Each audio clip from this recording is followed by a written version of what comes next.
Bismillahirrahmanirrahim.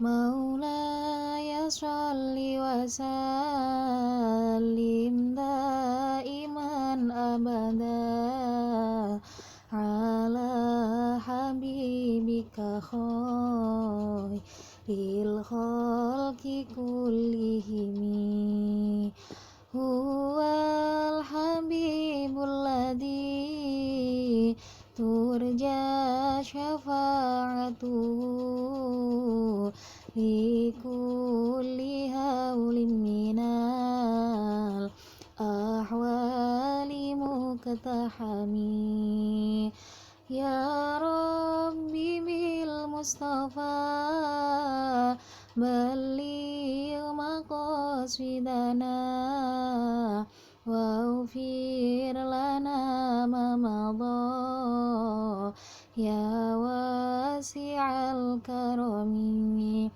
Bismillahirrahmanirrahim. Subhanakallahumma rabbana la ilma lana illa ma 'allamtana innaka antal alimul hakim wa tub 'alaina innaka antat tawwabur rahim wa taqabbal minna innaka antas samiul alim wa 'allimna min ladunka ilman nafi'a ya dzal jalali wal ikram. Allahumma iftah lana hikmataka wa anshur 'alaina rahmataka ya dzal jalali wal ikram.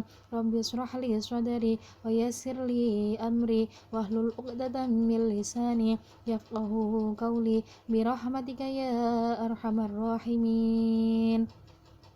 Al-Fatihah. A'udzubillahi minasyaitonir rajim. Bismillahirrahmanirrahim. Alhamdulillahirabbil alamin.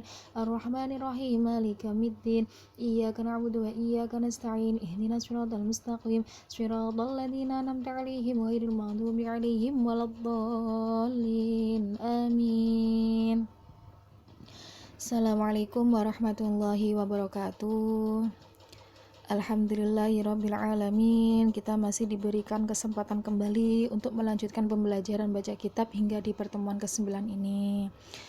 Semoga Allah tetap memberikan kesehatan, keistiqomahan dan juga semangat gitu ya untuk terus dalam thalabul ilmi.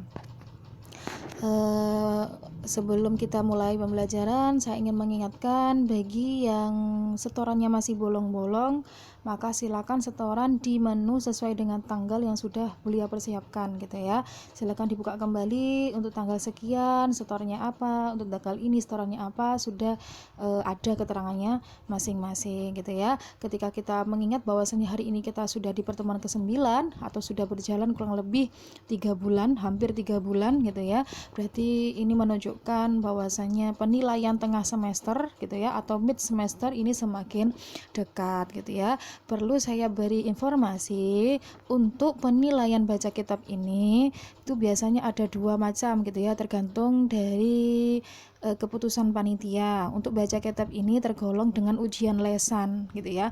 Bisa jadi nanti tetap ada ujiannya sendiri. Kalau kita daring begini lah, bisa jadi kemungkinan yang kedua adalah ujiannya tidak diberlangsungkan tapi langsung diambilkan dari nilai harian gitu ya. Jadi begini, baca kitab itu adalah ujian lesan gitu ya. Nanti kita belum tahu kira-kira baca kitab itu diujikan kembali ataukah langsung diambilkan ke nilai harian. Lah kalau misal nanti nilai yang mau dimasukkan rapot itu ternyata diambilkan dari nilai harian, berarti bagi yang nilainya bolong-bolong atau setorannya bolong-bolong maka segera ditambal gitu ya, karena nanti itu berpengaruh sekali terhadap nilai yang akan masuk terhadap di rapotnya kalian gitu nggih. Jadi meskipun tanpa adanya embel-embel ujian gitu ya, saya harap kalian benar-benar tanggung jawab terhadap tugasnya masing-masing, karena baca kitab itu tidak ada tugas apa-apa selain setoran gitu nggih. Sekali lagi, semuanya yang masih punya tanggungan setoran mulai pertemuan ke-3 sampai pertemuan ke-8 gitu ya, maka segera ditambah. Begitu juga untuk hari ini di pertemuan 9 kita akan menambah pasal baru, tetapi kita juga punya tanggungan setoran wa yahrumu bil haidi gitu nggih. Cukup bisa dipahami dan harap diperhatikan dengan sangat. Hari ini kita akan maknani kitabus sholat, mulai lafadz as-sholatu al-mafrudatu sampai ila ghurubi syamsi gitu ya, sebelum lafadz al-maghribu. Sebagaimana biasanya, sebelum dilanjutkan kalian tulis dulu di bukunya masing-masing. Kalau bingung karena di sini agak pecah ketikannya, maka bisa dibuka di kitab yang kalian punya gitu ya. Terus saya ingin ngasih tahu bahwasannya ketika nanti kok kita sudah mau mulai pembelajaran KBM offline gitu ya, sebagaimana biasanya, maka catatan kalian mulai pertemuan 1 sampai pertemuan ke-9 hari ini akan saya taftis gitu ya. Maka sebelum ditaftis kalian harus mencatat, menambal gitu ya. Kalau yang catatannya sudah lengkap, maka alhamdulillah kalian sudah bebas gitu ya, sudah tidak perlu lagi nambal-nambal banyak gitu ya. Bagi yang catatannya masih bolong-bolong, maka segera ditambal sebelum kalian balik ke pondok atau sebelum masuk sekolah offline sebagaimana biasanya gitu ya. Jadi itu nanti akan saya taftis dan harus semuanya lengkap tanpa terkecuali ya. Nanti ada sanksi sendiri kalau memang tidak lengkap gitu ya. Harus lengkap catatannya, kemudian harus lengkap setoran hafalannya gitu ya. Jadi harus lengkap semuanya. Ini merupakan bukti kalau sekalian tanggung jawab terhadap sekolah kalian, khususnya di mapel baca kitab. Oke, bisa dilanjutkan menulisnya, di pause dulu, nanti bisa dilanjutkan ketika sudah lengkap tulisannya. Yang sudah lengkap tulisannya bisa Bulia mulai maknaninya. Bismillahirrahmanirrahim. Qala al-muallifu rahimallahu ta'ala wa nafa'na bihi wa bi ulumihi wa amadana bi asrarihi wa ad'alina barakatihi fid dharaini amin.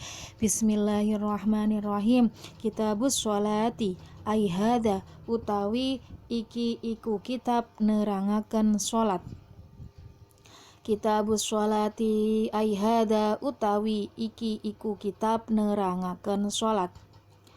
As-sholatu utawi salat, al-mafrudatu kang difardoaken iku khamsun 5. Iku khamsun 5.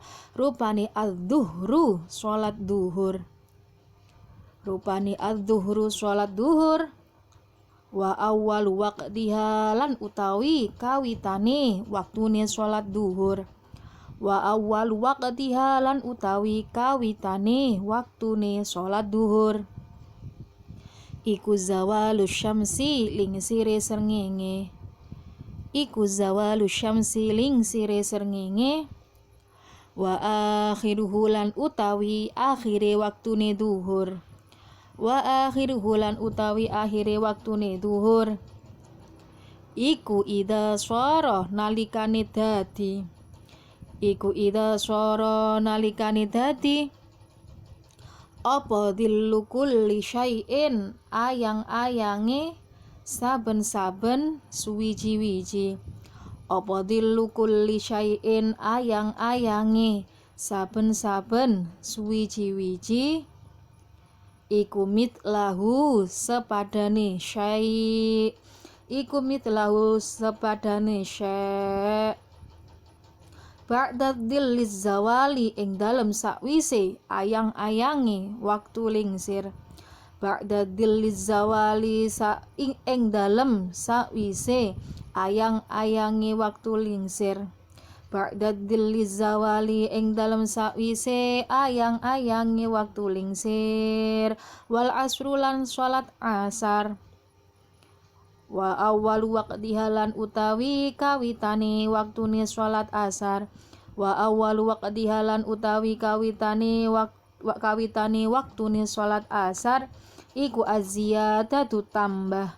Iku az-ziyadatu tambah ala dhilli mitli ing atase ayang-ayangi sepadan. Ala dhilli mitli ing atase ayang-ayangi sepadan. Wa akhiruhu lan utawi akhire waktune asar. Wa akhiruhu lan utawi akhire waktu asar fil ikhtiyari ing dalam waktu ikhtiyar.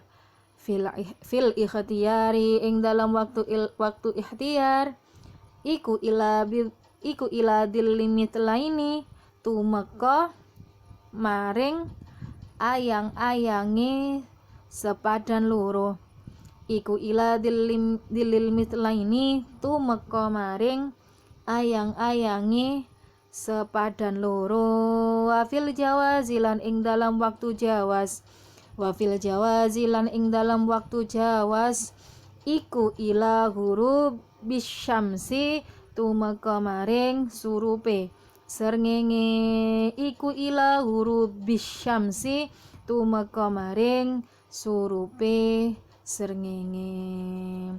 Bagi yang ketinggalan bisa diulang kembali videonya untuk yang selesai.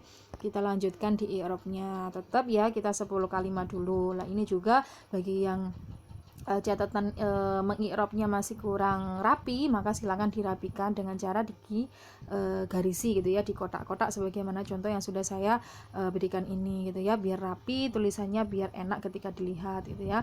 Bulia tidak menuntut kalian bisa menulis bagus. Menulis bagus itu adalah sebab masih belajar gitu ya, belajar nanti pertama masih biasa, mungkin masih jelek, kemudian biasa, kemudian bertambah, sering nulis, sering latihan, maka tulisan akan semakin bagus gitu ya. Tapi kalau kerapian itu adalah sebuah karakter gitu ya, maka harus dibiasakan. Kalau kalian biasa menulis dengan rapi, maka meskipun tulisannya jelek maka akan tetap rapi juga gitu ya, nanti enak dipandang, ketika belajar juga tidak terlalu menyakiti mata gitu ya. Jadi lebih semangat karena tulisannya rapi gitu. Oke, kita lanjutkan untuk i'rab lafaz pertama. Lafaznya adalah as-sholatu gitu ya. Untuk as-sholatu karena punya al maka dia dikatakan kalimat isim gitu ya, karena dia di permulaan ketika maknani muncul utawi maka dia otomatis tarkibnya jadi mubtada gitu ya. Karena jadi mubtada maka kemungkinan besar dia i'rabnya adalah rofa, atau salah satu alasannya itu, salah duanya adalah karena awalannya sebelum lafaz as-sholatu tidak ada amil apapun. Nah, maka bisa jadi itu merupakan salah satu alasan, bisa dijadikan alasan kalau dia bisa beri'rab rofa gitu nggih. Terus kemudian as-sholatu itu dia merupakan kalimat isim, isimnya isim mufrad gitu ya. Kelihatan karena artinya cuma satu sholatan gitu saja. Maka namanya adalah isim mufrad. Kalau isim mufrad ketika rofa maka tandanya menggunakan dhammah gitu ya. Jadi tanda atau alamat itu bergantung kepada alasannya. Dia berupa kalimat apa, maka baru bisa ditulis gitu ya. Urutannya adalah isimnya itu dilihat dari tanda, kalimatnya itu bisa dilihat dari tanda, tarkibnya itu bisa dilihat dari kedudukan ketika kalian membaca, kemudian i'rabnya itu dilihat dari alasan dia dahului amil atau tidak gitu ya, atau dari tarkib juga bisa. Kemudian alamat itu dilihat dari alasan. Kalau alasan dilihat dari mana? Ya dilihat dari lafadznya gitu ya. Kelihatan as-sholatu itu kalimatnya isim karena ada al, mufrad karena artinya adalah tunggal. Selanjutnya lafadz al-mafrudatu sama karena dia ada al maka namanya kalimat isim gitu ya. Karena ketika di mana muncul kang di fardoake dia mensifati ya, maka dia disebut dengan naat gitu ya. Sholat yang fardu, nah, dia mensifati sholat apa, sholat sunnah apa sholat fardu, sholat fardu, berarti dia maksudnya adalah mensifati lafadz as-sholatu, maka dia jadi naat. Maka naat itu harus mengikuti man'utnya as-sholatu, karena dia as-sholatu i'rabnya rofa, maka al-mafrudatu juga harus beri'rab rofa karena mengikuti gitu ya. Kemudian karena al-mafrudatu kebetulan alasannya adalah isimnya sama dengan as-sholatu, dia isim mufrad, maka tandanya juga sama, yaitu menggunakan dhammah kedua-duanya gitu ya. Jadi alamat itu bergantung kepada alasannya itu kalimatnya apa. Selanjutnya lafadz khamsun karena dia ada tanwin maka dia namanya kalimat isim. Ketika di mana nih muncul iku, nah berarti dia jadi khobar gitu ya. Karena khobar, karena tadi mubtadanya ada as-sholatu di i'rabnya rofa, maka di sini juga beri'rab rofa. Atau alasan lainnya adalah sebelum lafadz khamsun tidak ada amil apapun, maka dia i'rabnya rofa. Kemudian khamsun pun juga namanya kalimat isim, isimnya mufrad gitu ya. Mufradnya mufrad mulhaq, maka kebetulan sama-sama isim mufradnya, maka rofanya juga pakai dhammah gitu ya. Sudah mulai lancar ya untuk memahami ini karena kita sudah sampai di pertemuan ke-9. Berarti sudah banyak sekali lafadz-lafadz yang kita i'rabi yang kebetulan hampir-hampir sama. Selanjutnya ad-duhuru karena ada al juga maka namanya kalimat isim gitu ya, karena dia ketika di mana nih muncul kata rupani gitu ya, maka dia jadi badal gitu ya. Dia menggantikan penjelasan siapa sih? Penjelasan dari khamsun gitu ya. Khamsun, sholat fardu itu ada 5 itu apa saja loh, dijelaskan duhur kayak gitu. Jadi dia menjelaskan lafadz khamsun, menggantikan penjelasan al khamsun. Karena khamsun itu dia i'rabnya rofa, maka badalnya juga harus beri'rab rofa, mengikuti gitu ya.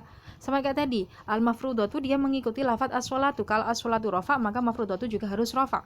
Sekarang duhur itu tadi menggantikan atau menjelaskan dari kata khamsun, maka kalau khamsun i'rabnya rofa, maka duhurun juga i'rabnya harus rofa gitu ya. Kemudian ketika dilihat ternyata dia sama, isimnya isim mufrad, maka tandanya juga pakai dhamma. Gampang ya.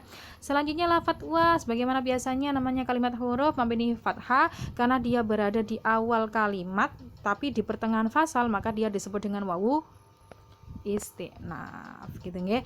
Lanjut di lafadz awalu. Lafadz awalu di sini gak ada tanda al, tidak ada tanda tanwin, tidak didahului huruf jar pun dia tidak di-i'rab jar. Maka taunya dari mana kalimatnya? Nah, misal kita umpamakan cara membacanya gitu ya. Kebetulan cara membacanya awal waqtin, dia dijadikan satu dengan lafadz waqtin. Maka kemarin-kemarin sudah saya bilang kalau ada dua lafadz kalau dibaca jadi satu, kemungkinan besar dia susunannya adalah idhofah. Kalau susunan idhofah, maka otomatis dua-duanya adalah kalimat isim gitu ya. Pun atau bisa dilihat dari tarkibnya ketika dimaknani wa awal waktihalan utawi ya mubtada dia. Kalau mubtada berarti dia berupa kalimat isim karena awalu tidak ada amil apapun di depannya, maka dia i'rabnya rofa, atau karena dia mubtada maka dia rofa juga boleh. Jadi macam-macam ya untuk alasannya. Kemudian karena dia juga berupa kalimatnya isimnya isim mufrad gitu ya, maka dia i'rafanya dengan menggunakan dhamma. Oke nggih. Selanjutnya lafadz waktin. Waktin tadi dibaca satu dengan awalu gitu ya, dia isim, yang kedua karena susunan idhofah gitu ya. Maka dia di sini adalah jadi mudhof ilaih. Mudhof ilaihnya awalu, mudhofnya adalah awalu gitu ya. Jadi awalu selain jadi mubtada dia juga jadi mudhof ya gitu ya. Mudhof ilaihnya siapa? Waqtin gitu ya. Karena dia jadi mudhof ilaih, maka i'rabnya pasti jar. Ya ta? Karena dia jadi mudhof ilaih maka i'rabnya pasti menggunakan pasti i'rabnya jar gitu ya. Kemudian ketika dicek dia ternyata isimnya isim mufrad, maka jarnya dengan menggunakan kasroh, maka bacanya waqti. Selanjutnya ternyata bacanya itu bukan jadi satu dengan awalito, bukan dengan awalu waktu saja, tapi ternyata digabung wa awalu waqtiha gitu ya. Ternyata bacanya ya awalu waqtiha jadikan satu. Jadi ada tiga kalimat gitu ya. Ada kalimat awalu, tiga lafadz maksudnya dipecah, ada awalu, wakti dan ha. Masing-masing mereka itu punya nama sendiri-sendiri, punya nama kalimat-kalimat sendiri-sendiri gitu ya. Nah, ternyata di sini ha itu juga merupakan kalimat isim gitu. Kemarin-kemarin kita sudah mempelajari itu. Lah di sini Saman perlu fokus di wakti. Wakti di sini dia kedudukannya jadi dua. Satunya jadi mudhof ilaih, satunya jadi mudhof saja gitu kan ya.